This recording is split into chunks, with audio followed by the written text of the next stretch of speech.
Akungibingelela nje ngisho ukuthi namhlanje ngivuke ngijabule kunabafowethu la abebelahlekelwe imoto besuka endaweni yaseGoli namhlanje bayilethile nansi bafika nayo nansi nje la ngaphansi bazothi dokotela siyabonga imoto siyitholeke endaweni yaseNorthern Cape la kade seyikhona ukuthi ke bekwenzakalani kodwa nje ukungijabulisa ukuthi bayitholile nansi nje laphandle nansi ngiyabonga nje nami kakhulu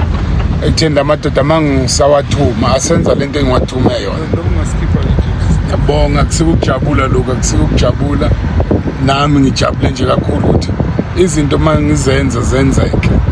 ngiyabonga nje kakhulu ngiyabonga futhi nabo ngiyababonga ekutheni bathembeke ekutheni babuye bazothi indoda siyabonga siyitholile imoto ngiyabonga kakhulu.